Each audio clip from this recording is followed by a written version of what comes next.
This morning on today's update, wedded bliss for the couple whose big day had to be put on hold after the bride-to-be was paralyzed in a freak accident. We're going to talk to the newlyweds in a moment, but first, Natalie Morales has more on their story. Natalie, good morning. Good morning again, Matt. Well, Rachel and Chris waited more than a year after that accident to finally tie the knot, and now you can officially call them Mr. and Mrs. Chapman after their very special wedding and honeymoon. I, Chris, take you, Rachel, to be no other than yourself. Rachelle Friedman and Chris Chapman are now newlyweds after a long-anticipated trip down the aisle. I, Rachel, take you, Chris, to be no other than yourself. They exchanged self-written vows a little over a year after their original wedding date was postponed when a life-altering accident left Rachel in a wheelchair. As soon as I hit the water, I felt my body just kind of stiffen up, and I went numb, and I kind of heard a crack in my neck. Rachel was celebrating with girlfriends at her bachelorette party when a friend playfully pushed her into the pool. She was paralyzed. It was an accident, a freak accident. It could have happened to anyone. There was never a doubt that the two would eventually marry. It was never what am I going to do next. It was what are we going to do next. I can't wait till the day where I can finally say, I'm Rachelle Chapman, and this is my husband. And Rachel can call Chris her husband now. Mr. and Mrs. Rachel and Chris Chapman.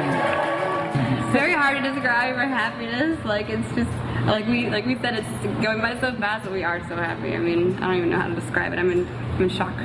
There was so much planning and everything that went into it. At this point, it's just kind of going through the motions. We're just along for the ride. Rachel very much wanted her and Chris's wedding to be reflective of who they are as a couple. They lived their vows long before they ever said them.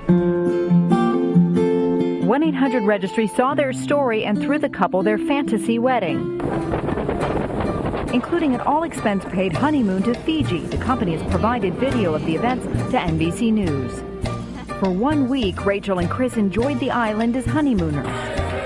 Both agree that the people they met made their trip even more memorable. Rachel even taught some dancers a thing or two about line dancing and was flattered by the attention she received in the local villages.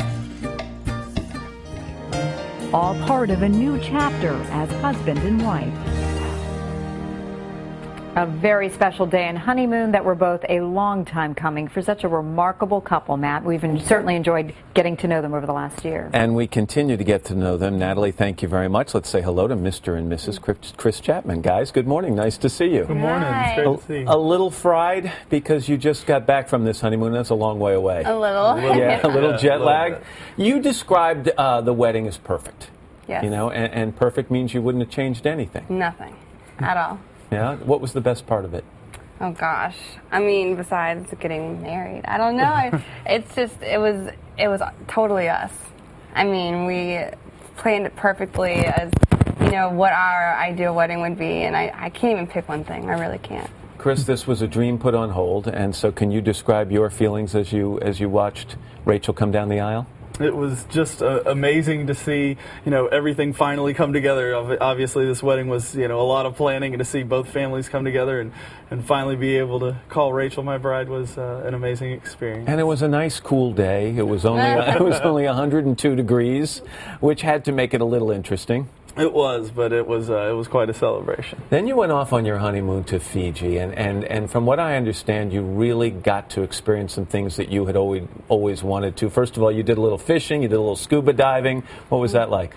It was great. The resort had everything you'd expect from a spa to scuba diving and fishing, and it was quite an experience. But the people and the culture is really what we took to during the trip. Yeah, Rachel, I was reading that you met some people on this honeymoon that you are sure you will stay in touch with for a very long time. Tell me about that. Definitely. I mean, the resort was absolutely amazing. We went to Tokariki Resort, but right across the way is a village, and a lot of the employees live there. And we visited the village twice. We just fell in love with it, the kids, the people, and definitely, yeah, I'd love to stay in touch with them. And this line dancing, how did that come about? Well, in Fiji, a lot of the people who travel there are Australian because it's right there for them. It's kind of like our Bahamas, but they don't line dance in Australia. It's kind of foreign to them. So when I told them what I did with senior citizens before I was hurt, they all wanted to learn line dancing. So I did my best to kind of call it out since I couldn't show them, but Chris showed them. That was your doing there? Well, I had to teach him. Responsibility. I had to teach him before. Okay. You know, one of the words, actually there are two words that come up I think a lot when we've been talking about your story over the last year or so, and one word is strength and the other word is spirit. So I'd like to ask you both the same question. So Chris, where does she get her strength from? I don't know, but it's been amazing because I think a lot of myself and our families have fed off of her strength. It was her calm and collectedness throughout a lot of this, experience that's really helped us, be strong and help her. And Rachel, what about him? Because he's no slouch in that area either. Where do you think he gets his strength? Again, I mean, I don't know. I think we both feed off of each other. Our strength. When I was in the hospital and I was hurt, I wanted to be strong for them, and I know he wanted to be strong for me. So I think we just helped each other. When you look forward now to a life together as a married couple, I really like the way Natalie put it in that piece, or that someone said that you have lived your vows before you actually exchanged your vows. You think that's going to make for a strong marriage? I sure hope so. I think so. I mean, we've been through the hardest of times, and I think we can make it for sure. We've always said we were, best friends long before we started dating. So our relationship was founded on friendship. That's great. Well, Chris and Rachel, it's great for you to share your thoughts with us. Welcome back from the honeymoon, and our best wishes. Thank you so much. It's a pleasure to see you guys.